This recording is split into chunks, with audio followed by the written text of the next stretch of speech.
Hello, everybody. Good afternoon, and welcome to the ITS Washington Virtual Corridors TMCs Examples and Lessons Learned webinar.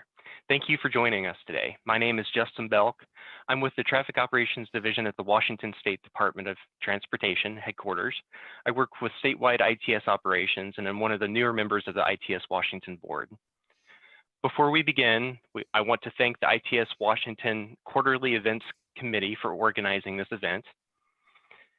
And as I mentioned, this webinar will discuss virtual corridor operations and traffic management, examples, lessons learned.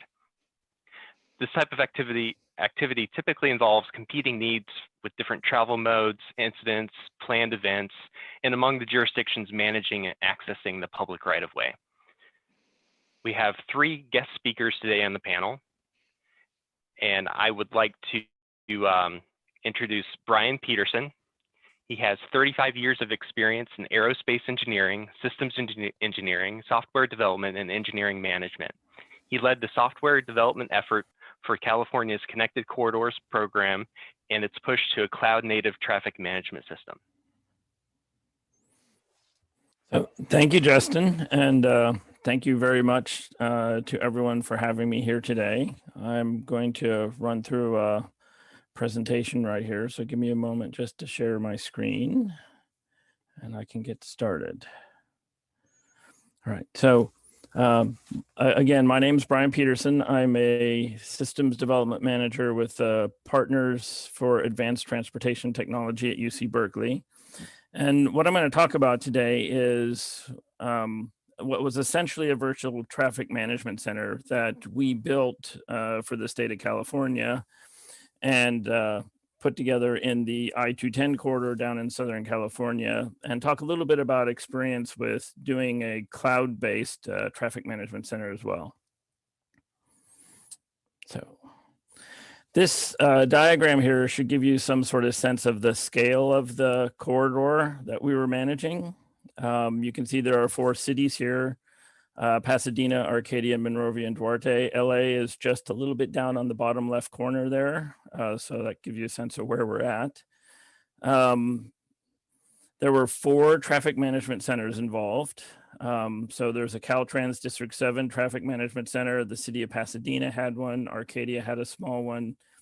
And we also used LA County's traffic management center. There were county assets as well as Monrovia and Duarte. Those 2 cities were managed through LA County's traffic management center. What we put together was an integrated corridor management system that was fully hosted in an AWS cloud. And what that allowed us to do is connect those 4 traffic managers through that Icm system. And then the point of that, or the purpose, was to essentially do incident management and coordinate actions between each of the 4 TMCs to essentially try to get as much capacity as we could out of the city streets by rerouting traffic, but by also changing the intersection signal timing in the ramp meters and signs to essentially try to minimize the delays that result on what is a very busy corridor with quite a few incidents along the freeway. So this is a system that we put together at a very high level. In the center is the Icm system itself. It has 3 subsystems: a data hub, a decision support system, and a corridor management system. Those green dots you see on the left and the right represent the TMCs we connected to. They're duplicated left to right because we're looking at a sort of a data flow here of data coming in from the left side, and then commands going out to the right to execute the response plans to the incidents. The purpose of each of these 3 subsystems, the data hub was really to manage the communication with the TMCs, bring in the data, process it, store it, and then pass it downstream to the other 2 subsystems. The decision support system, it's only had one purpose, and that was when an incident happens, detect that, and then using traffic estimation and response plan rules would come up with a series of response plans to the incident, and then it would use traffic prediction capabilities to evaluate each one of those, rank them, and send them down so that the corridor management system, which was off-the-shelf advanced traffic management system, and provided the operator with their UI. It allowed the operator then to see the incident, get situational awareness of what was going on in the corridor across all the different jurisdictions. And then they could see the response plan that was being suggested and either approve and disapprove. And if approved, you'd send out the commands to each one of those TMCs to actually execute the response plan. And what you end up with is this closed loop where now that you've executed the response plan, you are now listening for what's happening through the data that's coming in, and you can make adjustments to that response plan using, again, the decision support system, and continue to execute those till you're ready for termination. And at termination, the corridor management system then sends out a series of commands that says, everybody go back to your local normal time of day or whatever sort of control you usually have at this point. So high level, that's how the system operated. Why did we put it in a cloud? What advantages did this give us? So first, and really important because we're trying to make real-time decisions, was you could get near real-time data processing pretty much at any scale. And that was critical to the success of the program. Next, you could capture and process data at big data scale. So there was no limitation as to how much data we could really process as long as we designed the system correctly. Scale is important here. You can sense a theme. What this allowed us to do is both in development, when a developer needed an asset, they could just access it on demand. You didn't have to wait for someone to go provision it. But it also meant that if you wanted to do more predictions and more response plans, it was pretty much, you could spool up capability to run those predictions on demand whenever you needed. It was resilient and reliable. So there was automated failure detection built right into the capabilities in AWS so that when a service died, the system would detect that and could restart and bring those services back up. And often no one even noticed anything had fallen over. It was repeatable. Caltrans' goal for this entire program was to be able to duplicate this across California. So we automated the entire deployment. So future deployments could just worry about, can you configure what's required for the rules and what you want to happen and the specific services you want to run. And that configurability was built into the design. And then you could push a button and in about 2 hours, it would have a system up. And within a week or so, you could check and make sure everything was connecting properly, as long as all the work you needed to do outside of the system was actually done. And lastly, it was extendable. So it allowed you to go ahead and add new services. We used a microservice design so you could plug in new services and new functions while the system was still running and allow you to improve the system over time in the future. So let me talk a little bit about the experience we had with it and hopefully give you some things of what I think are the most important things to think about as you're going through and putting something like this together. So first, in the time and schedule and cost domain, really understanding what data you need and where it's available. You'll see that data is a theme in the next several slides. And understanding where your gaps are and expect that it's going to change as you go through your project. What's available, what you need, it's constantly changing, and you have to have a system that you build that can adapt to that. Everything you do in the field or everything you do in the traffic management center is going to take a lot longer than you think it is. So plan accordingly. And really, most importantly, transportation is entering this everything connected world, and we really are just at the cusp of being able to take advantage of that. And that adds a lot of complexity and scale to the systems you have. And most of today's installed software solutions that sit at the city and county and even the state level can't support that kind of complexity or scale. So you really need to think about that as you put a solution together. The last two is another theme. The systems engineering process really was abandoned by the software industry a long time ago, and a lot of transportation projects still demand it, and it's really a bad choice for high complexity software development. And trying to do hybrids often aren't done well for a systems engineering agile hard project. That doesn't work much better often. Software development is just complicated and expensive, and as the solutions get more complex, that complexity goes up. Okay, data is everything. Your ability to connect data sets and coordinate activities and really impact transportation on the ground in real time and improve your planning. You have a lot more data now available when you start to connect all these things. You know, your ability to observe and learn and adjust, it all depends on how much effort you're going to put into your data. So your ability to move into the future is really dictated on how much effort you put on it. So with data, there's a few realities. Standards are important, they're critical, they have to be there, but they're not enough. They're often out of date. Some of the standards, they've been around for 20 years with very infrequent updates. And you often end up with real differences between implementations between vendors. So don't think that you have two vendors and they implement a standard that you can take them off the shelf and connect. They won't. So you'll spend a lot of money and time there. Common data semantics matter. There are often differences in local capabilities between differences. There's temporal issues of how often field elements report. And there are often semantic differences at an operational level.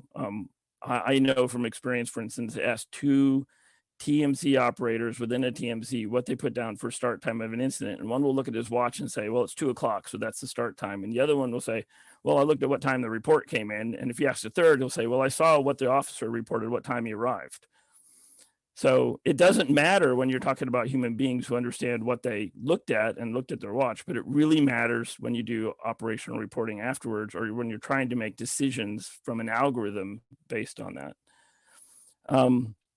And lastly, on data, the data quality is often bad. So you're going to spend a lot of effort and time getting it right, and you're going to spend a lot of effort and time keeping it there. And real quickly, lastly, the people and organizational issues matter. Big projects, complex projects like this require really strong executive and organizational support and long-term funding.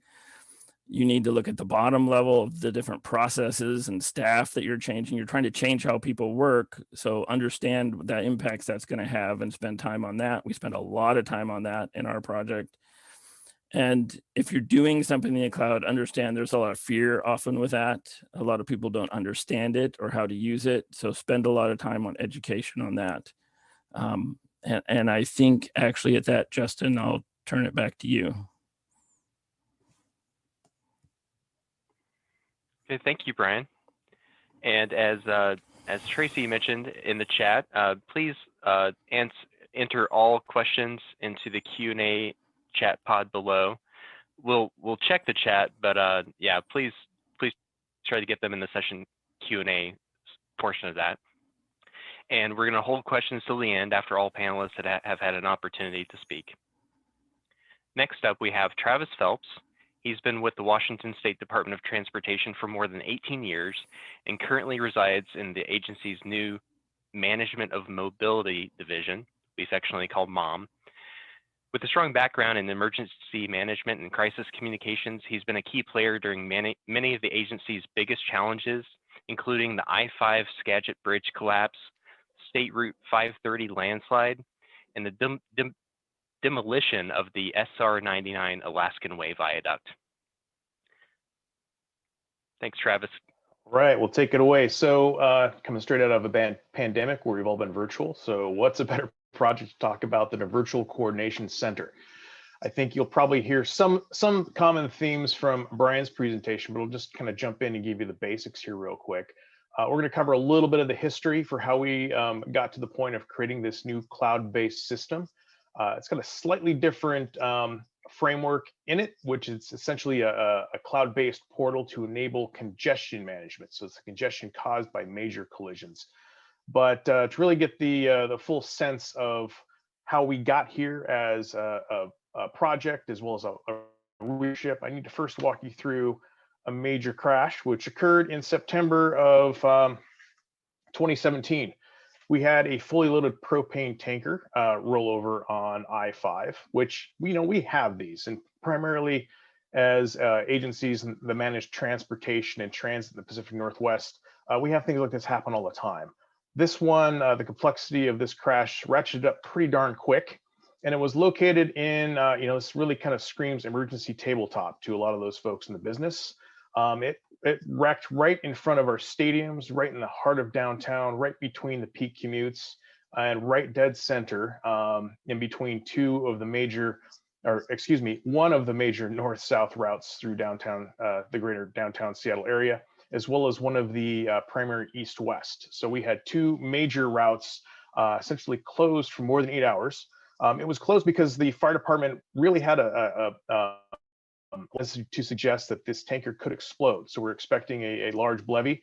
It also happened to be located right over the top of a natural gas processing plant. So this was really an all systems, all hands on deck type of situation. And while normally agencies in the Puget Sound were dealing with this, this escalated at such a quick and at such a quick pace that we started to become unglued. It became tough for us to collaborate in real time, given all of the system backups that we were seeing throughout the Pacific Northwest. We're very geographically locked here. We have the Puget Sound to the west, lakes and floating bridges to the east. And so these north-south corridors are very key. How we manage traffic and how quickly we can implement solutions, and then also troubleshoot any potential holes in those plans with each other really became critical.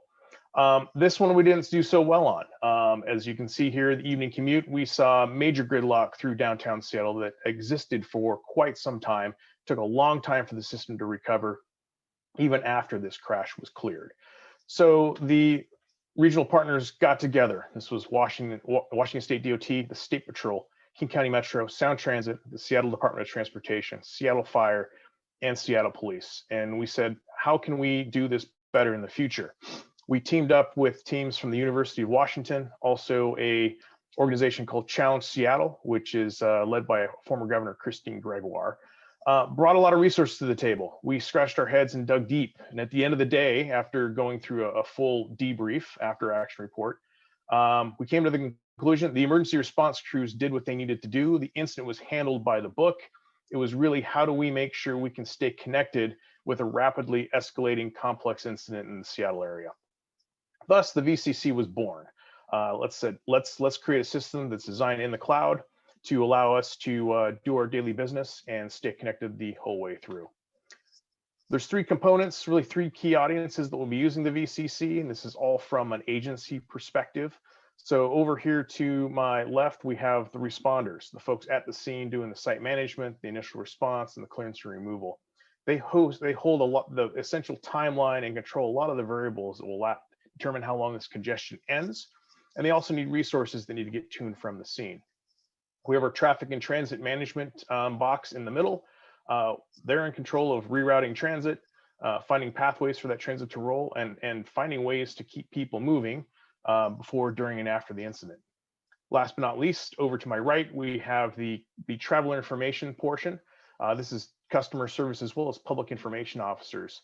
How are we getting one message to the traveling public or folks that may be affected by this incident? What are we telling them to do with one single voice? And of course, afterwards, we all want to have good after action debriefs. But essentially in the VCC, all three of these audiences, these users, this user community needs to be able to function and collaborate with each other in real time, regardless of jurisdiction or agency. So we're really looking at a full system approach here, regardless of who you work for. The VCC is also designed to be scalable. So we're starting right now with that first set of partners, but if successful, we will deploy this application throughout Washington State and throughout the greater metro area. And essentially we're starting small, but hope to expand. Basic key functionalities for our incident management group. It's integrated incident data. So right now we're starting with computer-aided dispatch data from several of our partners. We'll talk about a little bit more. We'll talk about that a little bit more in a bit. Map-based situational awareness. Where is this incident on our overall grid? And proactive incident alerting. Congestion management. We are looking for this application to be able to share coordinated response plans and have some basic predictive analytics tools. Last but not least, talked about population movement. That's our customer service arm. What are we telling major employers and the public to do with one voice, and making sure that everyone on this team, this community that we're creating, have a basic understanding of what is being said. We also have a concept of operations and a governance structure and executive backing. a charter allowing us to innovate our way through and create new ways of doing business for the communities involved. Here's a quick look at that governance structure. It's quite in depth. I will say this project's being constructed through an agile development strategy. So with that, we're starting with some very basic key functionalities and working with our business work streams, our incident management group, our congestion management group, and our communications teams to really help fine tune those functionalities and deliver some product through a series of sprints, as well as use, feedback, and refine cycles, which allow everyone to test a prototype of each functionality before it goes out the door. Just a little bit about this project. It's been around since March 2017. We won a federal grant last September and really kind of started working on the core of this system. The federal funding, along with some state funding, as well as some private funding from Challenge Seattle, allows us to really start pulling everything together we need to make this happen from a development point of view. So the federal funding allows us to design and deliver the VCC through an agile development process. We hope to have pencils down and have this system ready for regional use as early as October 2023. So we've got a couple years left to go. I should also mention, none of this could be done without our partners in the area. This is while this is being administered by WSDOT, it's a community-owned resource, so they're able to help really have a voice in how this is developed and how this will be managed, both during this development process and afterwards. And we have University of Washington helping with project management, and also Paraveda Solutions as our technology solutions provider. Just a little bit on wave one here. We talked about the basic functionalities here, dispatch feeds. We have this thing called an incident model, which I'll unpack here in a minute, along with a map. This here shows it's kind of really our canary in the coal mine. It allows all of the agencies to have their collective eyes on a dispatch feed from all of our partners: State Patrol, King County Metro, Seattle Fire, and SPD. This alerts us to things going on in the system. If we decide there is a major incident that requires a multi-agency response, we can create what's called an incident model. In addition to a map and some basic location pulled out of our computer-aided dispatch feed, this allows us to, in real time, let each other know what's happening. How is the scene evolving? But what are we as transportation agencies hoping to do? This is essentially the common operational picture for each of the incidents. And this is everything from managing the incident itself to managing the congestion that I talked about. As we look to future waves, we do have a lot of private sector partners. Some of the big players right now, Amazon Web Services is currently our cloud home through this developmental process. We've got Microsoft helping us out a lot with a lot of the DevOps software. We have Thought Exchange and Schema helping us to define UX as well as new ways to engage our operational community, and a host of big data providers, Siemens, Interix, Google, and Uber. They'll all be on deck as we look to future waves and really start to nail down the core functionalities of the collaborative planning and response wave, along with the coordinated, we call it population movement, but essentially public communications, where we're telling people to go. So lots of stuff to unpack. And again, we hope to have this the development portion wrapped up by October 2022, and hopefully have this thing operational in October 2023. So with that, I will go ahead and pass the mic back to you. Thanks, Travis. Next up, we have Marie Seguin. She's a civil engineer professional who specializes in highway safety. She is currently vice president for Versailles Incorporated, an engineering and manufacturing company specializing in automated traffic control solutions. Marie has over 15 years of highway safety experience. She's currently in charge of the company's business development, and she also oversees client projects. Go ahead, Marie.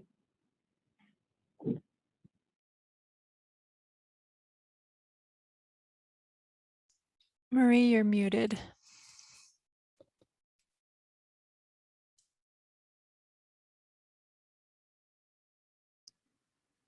that better? Much. Thank you. Thank you for allowing us with this opportunity to speak today. While Brian and Travis have talked about TMC operations being brought into the cloud, My subject is a little bit different. I'm going to talk about field operations being transferred to the TMC, which could be virtual or not. So I'll be talking about automated traffic control for maintenance and incident management. So I've split the presentation into two simple sections. First, I'll introduce the concept of automated traffic control and the benefits that it can bring to maintenance and incident management. And I'll jump right into 3 application examples, one in Florida, one in Maryland, and the last one is a video that I'm going to show you. It's a case study in Pennsylvania. So let's start by, I'm going to start by introducing a little bit who we are. So Versailles, we're an industry leader in automated highway access control. And our mission is really to increase highway worker and motorist safety through the development and deployment of automated roadway access control solutions. We work with different variety of transportation agencies across the US, Canada, and a few international agencies. So what is automated access control? So very simply put, it's a way of replacing typical traffic control devices such as signs, static signs, and replacing them with automated devices. The devices could be swift signed like what I'm showing here, which is a panel that pivots 90 degrees, or it could be anything from a lane controlled use sign or a blank out signs. And then we replace the traffic cones with automated gates that retract and deploy over the road. And the objective is really to increase the safety and efficiency of the traffic operations while reducing traffic control costs. So I'm just going to show you real quick for those who are not familiar with automated gates, just how they move. So they're retracted along the barrier wall and they deploy over the road. Obviously, we use a series of gates to create a taper to close an access point. And the gates are then retracted along the barrier wall to open up the access. So the benefits for maintenance and incident management, briefly, the main one is to increase traffic operation safety. So what we're trying to do here is eliminate road workers that are going to be getting out of their vehicles to pull traffic drums or cones. And while doing that, typically we reduce the manpower that's required for maintenance and incident management. And associated with that, very often over time, there's a significant cost saving over time. Obviously, if we don't have to send a whole traffic control crew on site, the response time is much faster. It's very quick to open and close a facility once an incident is cleared. For toll facilities, this is it's a big advantage. We have a lot of clients that want to be able to automate the opening and closing of these facilities so that when an incident is cleared, they can open up real fast and maintain their corridor performance. That's specifically true during peak traffic hours. So a few application examples. The first one is Florida District 6 I-95 Express. This facility that you see on the right-hand side is a tolled facility that's part of the South Florida Regional Express Lane Network. It's currently 21 miles, it pretty much goes from Miami to Fort Lauderdale. And now they're working on an extension, which is phase 3, that will go much further north. It's got no barrier separation, so it's delineated with flexible delineators. And it's subject to frequent planned maintenance closures and also subject to frequent incidents. Unfortunately, in Miami, drivers have the bad habit of weaving in and out of these lanes as they like. The DOT has put some measures into place to eliminate that, but it still happens and it causes frequent incidents. The main problem is the challenge that the FDOT was having is that when they did post express lanes closed in the variable message signs, people kept going in the express lanes. They actually observed an 87% violation, which had an impact on safety and performance because people just piled up in the express lane when there was an incident. And then when the incident was cleared, it was very difficult to recover from all that pileup in the express lane. So there was a performance issue there. And so the countermeasure that was used was physical closures. So they sent a bunch of troopers at each access points to physically close the access points. It's a labor-intensive and time-consuming approach, which also has its safety concern because people are getting out of their vehicles to set up cones. The solution was the deployment of automated signs and gates at several access points to facilitate the closures and the openings of the express lanes. All of that is now controlled from SunGuide, which is the FDOT ATMS. Another example that I'd like to show here is the Maryland Transportation Authority, the Chesapeake Bay Bridge. This facility is a two-span bridge. Eastbound bridge is 2 lanes and the westbound bridge is 3 lanes.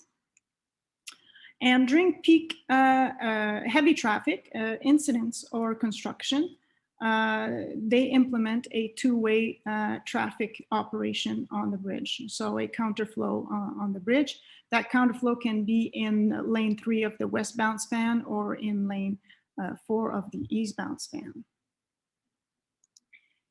Again, it's a very labor-intensive process.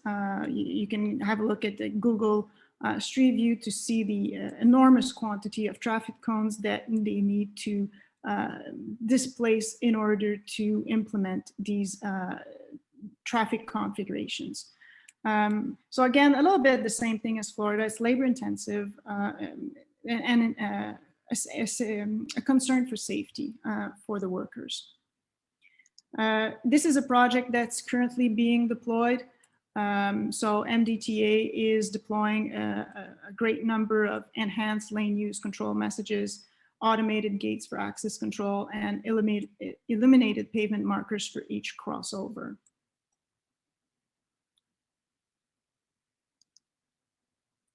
I'm going to wrap up this presentation with this last case study, which is the Pennsylvania Turnpike. And then if you have any questions at the end, I will be available like the other presenters. So I'm just going to switch from this presentation to the video. Just give me a second.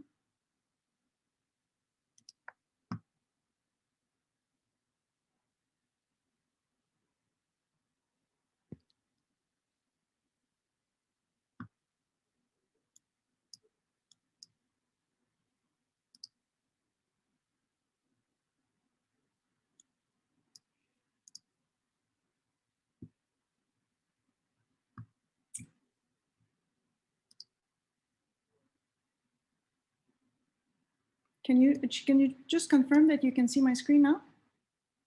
Okay, thank you. So here's the Pennsylvania Turnpike case study. Versailles presents Tuscarora Mountain Tunnel, new advanced traffic management for increased safety. Located at the heart of the Pennsylvania Turnpike, the Tuscarora Tunnel consists of twin 2-lane tunnels.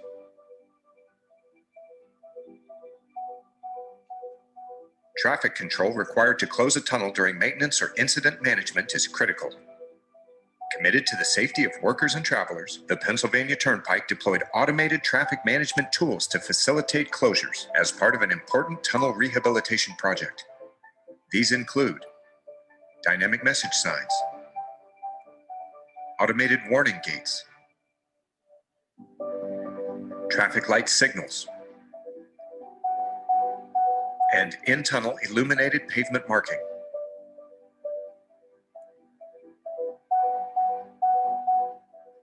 The automation of traffic control operations at tunnel approaches represents an important improvement to reduce worker exposure to live traffic. Whether the eastbound or westbound tunnel is closed, Gates facilitate the traffic flow into a single lane.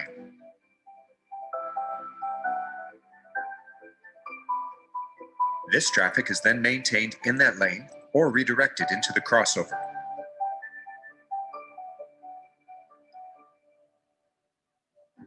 These gates from Versailles have been crash tested to ensure motorist safety.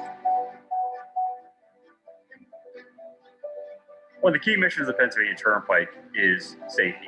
Safety of our customers, safety of our employees, safety of our emergency responders, and safety of our contractors. As part of this 4-year project, we installed Swift Gates by Versailles, which allows our workers to spend less time on the roadway. As part of this project, we bought an additional tow truck for the tunnel so that we have one on either side of the tunnel. So if there's any kind of emergency in the tunnel with a lane blockage, we can safely, quickly, and efficiently clear the lanes and open up the roadway. Finally, we have increased coordination. We have several meetings with our emergency responders. We have several meetings with our maintenance employees to make sure that everybody's on the same page, that we're doing things, communications, coordination, and cooperation. Automated traffic management helps increase safety and efficiency. The Versailles team is proud to collaborate on this important safety mission. Contact Versailles now for more information on tunnel traffic management.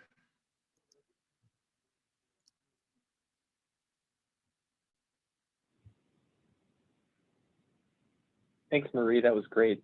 Thanks, Brian and Travis as well. Just a reminder, we have a question answer button there at the bottom of the screen. Please enter in any additional questions you might have, but we'll get started on what we see so far. I'm going to go back and catch that first one that Ryan submitted in the chat. This might be more directed towards Brian, but anyone can chime in. What are the costs to storing / accessing TMC systems in the cloud? For example, live streaming of high definition Cctvs with bit rates anywhere between 4 to 12 megabits per second or higher per camera. So I'll take a stab at that. That's actually a very difficult question to answer, even though it seems simple, because there's a lot of different things you can do to affect your costs.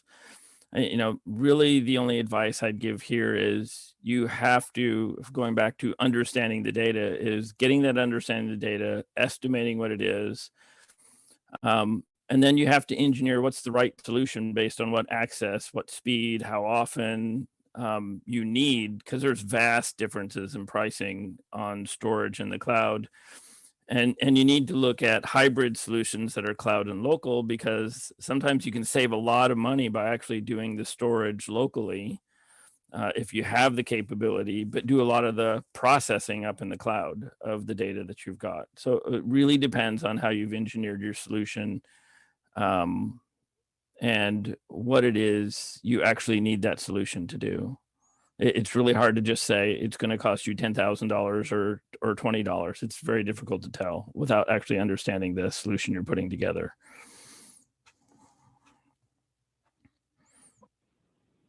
Okay, thanks, Brian. Anyone else have any thoughts on that? Yeah, it's not TMC data, but we've regularly been having that discussion a lot with the Virtual Coordination Center Steering Committee. What are the costs going to be for each wave? And it really comes down to, what is the data? Well, first, what's your problem statement? What are you doing with the data? How do you want it processed in the cloud? And then getting back to kind of speed. Do you need that immediately? What types of data do you actually have stored in the cloud? So it gets to be a really compounded, complex question real quick. So I guess the best thing I'd say is have a great problem statement, kind of what Brian's saying. What do you really need this for? And have you explored all that stuff? Because it can add up if you're not careful.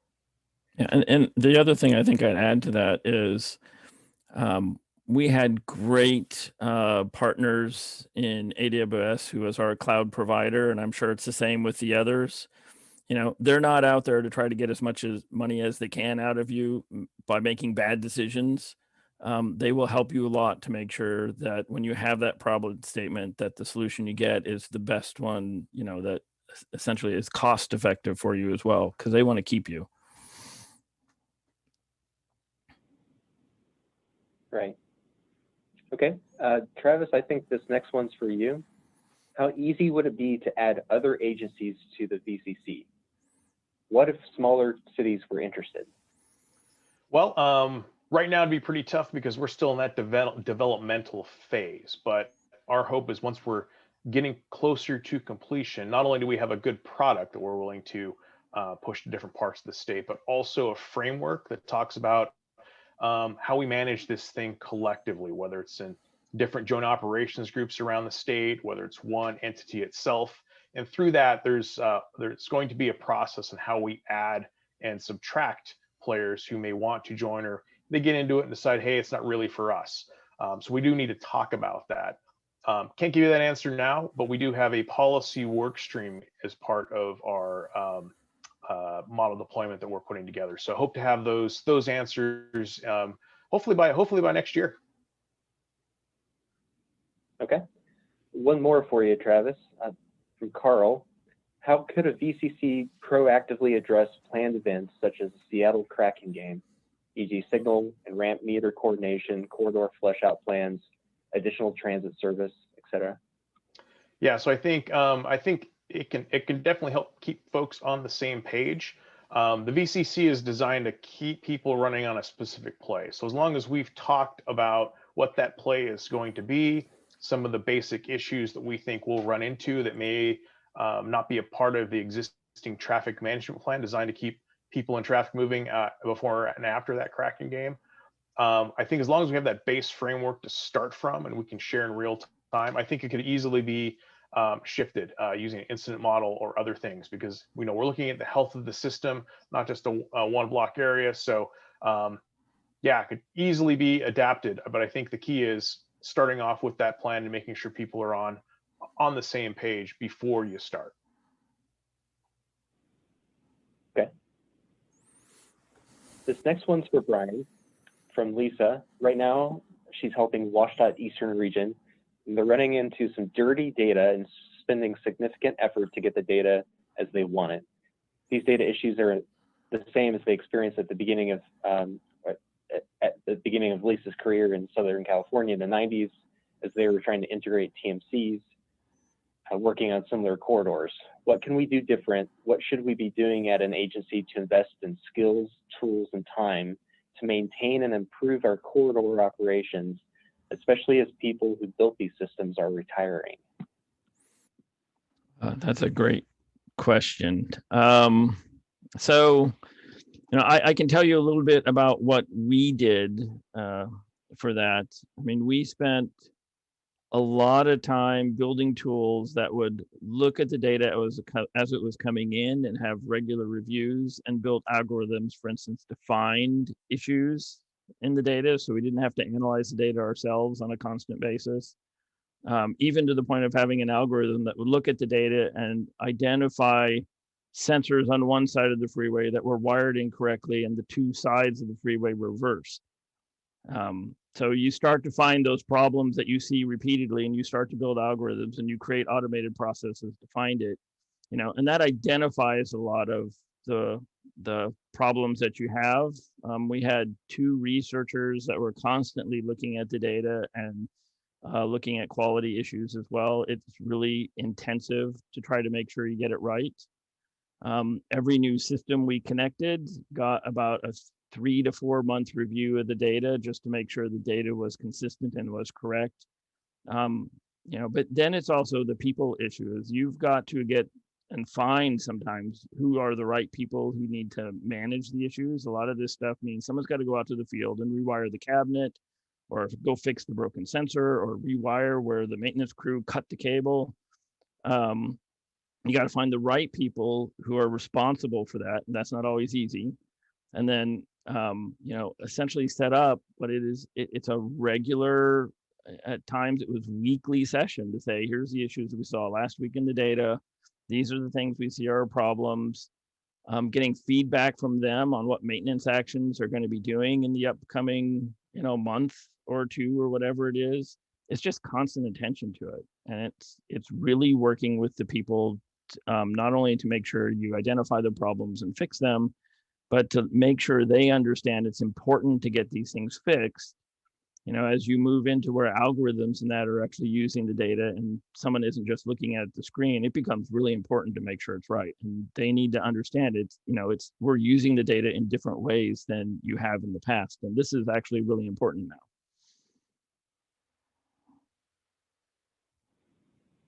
Okay, thank you.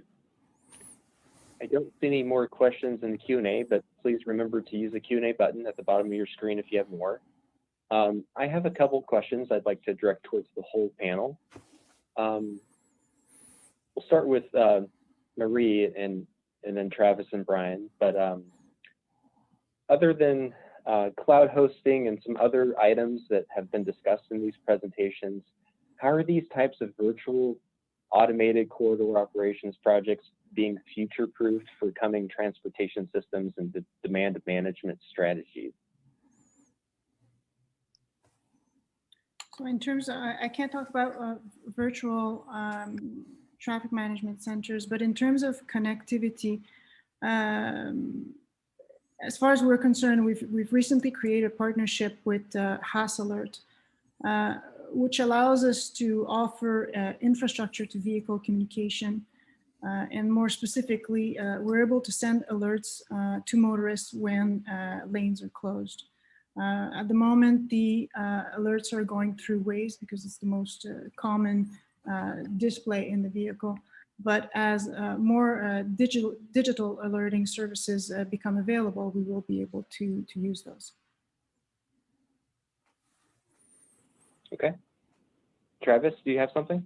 Yeah, I'll just jump in as well. You know, I think the big thing for keeping ourselves future-proof is designing a couple things. Number one, in terms of the overall community that we're building, we're surrounding ourselves with folks in multiple areas of congestion management, everywhere from incident response professionals to IT professionals to ITS and traffic engineers. So we're pulling a lot of folks together and building this off of a community. And this group, it's called the Seattle Area Joint Operations Group. We meet at least once a month to make sure we've got best practices. In addition to that, we're also talking about things that are coming up, things that we may need to adapt and evolve towards.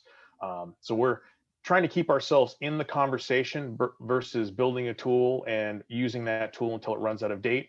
We're trying to keep this alive by basing it off a community and also providing an infrastructure that can be easily modified with that community if they decide they want to go there. Okay. Brian? Yeah, I would echo what Travis mentioned. It is really about getting a community together that you know, you can pull from not only the expertise, but the energy that they bring to solving the problem and looking at it for the future.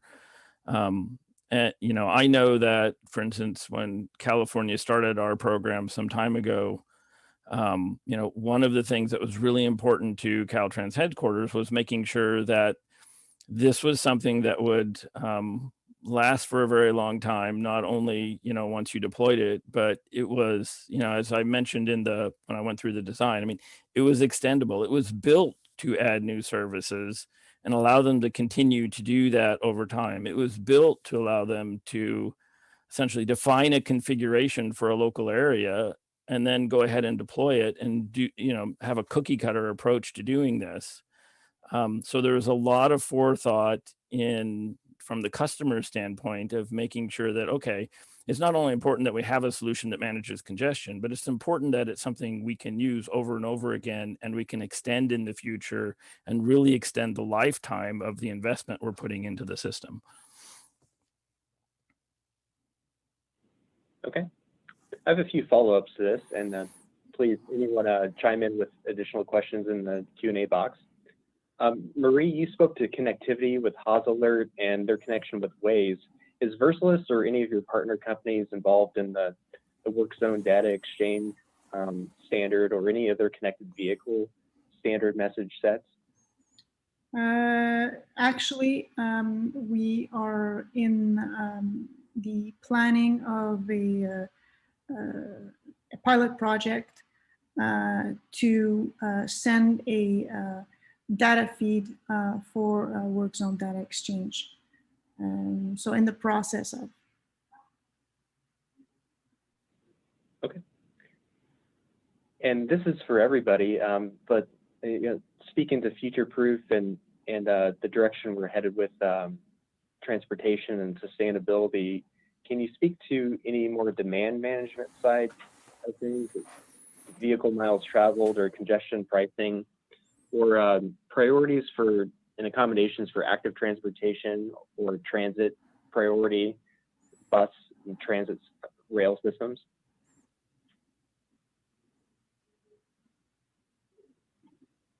I guess I'll just jump in. I think we're tangentially tied to a lot of the things you just mentioned. I think, at least from the virtual coordination center standpoint, especially with active transportation, just what is our system doing overall? All of those things kind of play into keeping folks moving. I think it's really going to come down to, once we get out of the basic, creating the basic framework for the VCC, I think we'll start talking about other functionalities that we plug into it. But I definitely think that, at least from our perspective in the congestion management space, it's going to continue to be about situational awareness. And that includes not just things happening within a couple blocks of that area, but looking regionally. And any way we can actively see the health and understand where folks are going, push folks to transit if that's appropriate. I think we're going to look to do that in the future. Okay, thanks.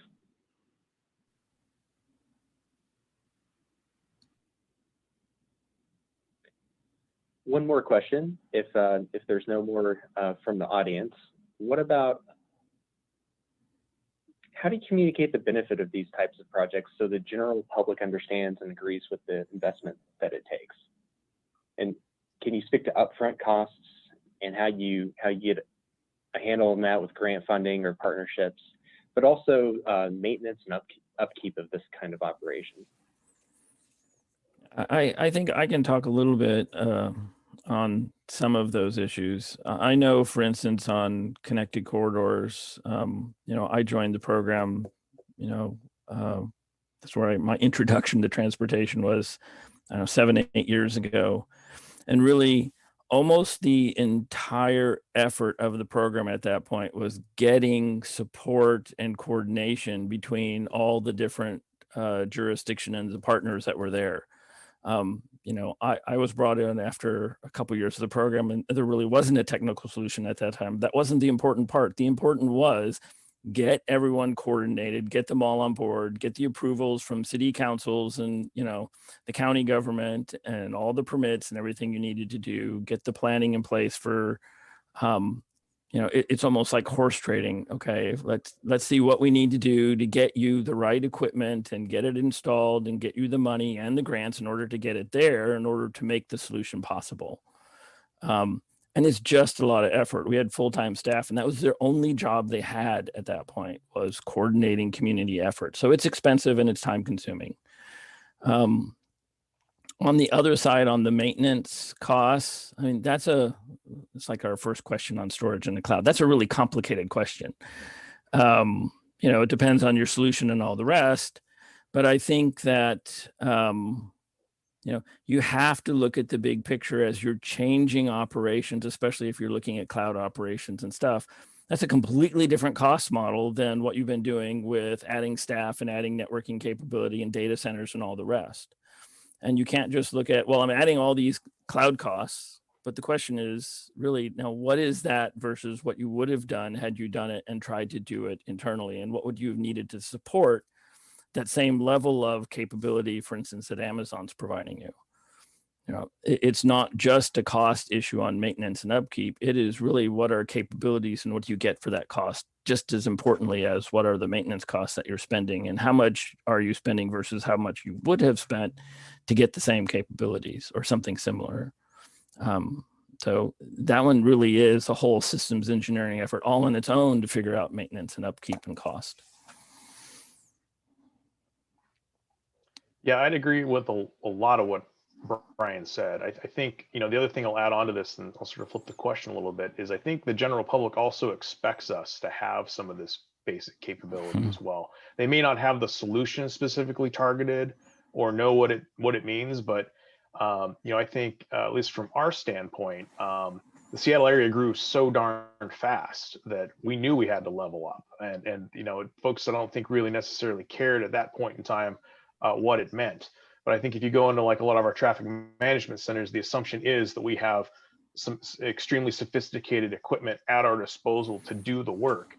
I think as we you know, move out and start to tell that story, I think that can get a little bit muddled. So you know, I kind of go back to really what are we trying to solve? And we got through it by putting together a fairly compelling problem statement as well as a community again that was really advocating for itself and saying, hey, we want to level up. And that's where we decided to pursue some of this, some of the federal grants that we were lucky enough to compete for and win. But yeah, it's kind of putting the whole thing together, really understanding what you're out there trying to accomplish. But I think the public does expect us to be here.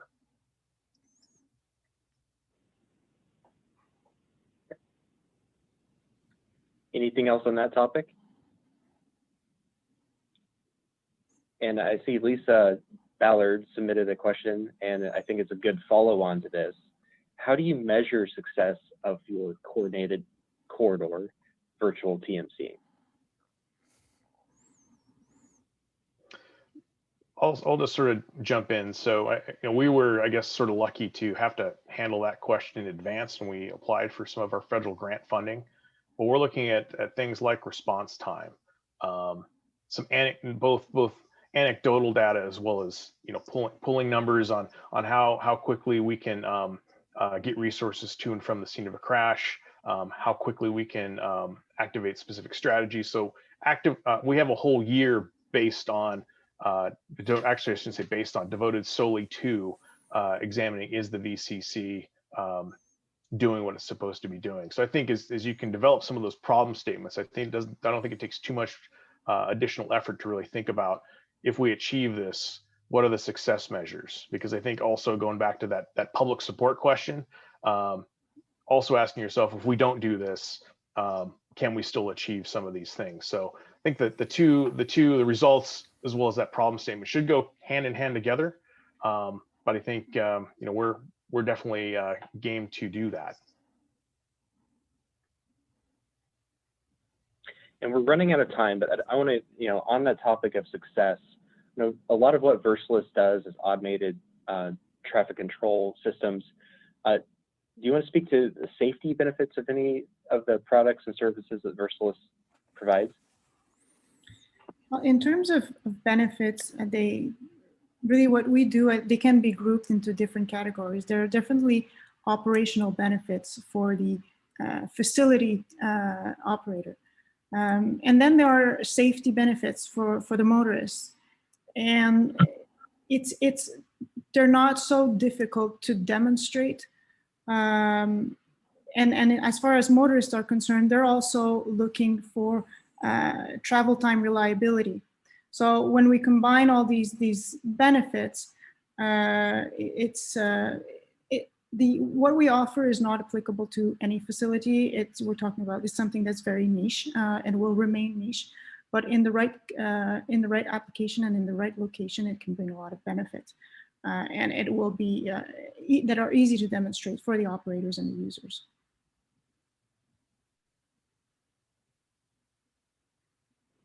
Okay, with that, we're almost out of time. So I just want to thank again Marie, Travis, and Brian for the great presentations today.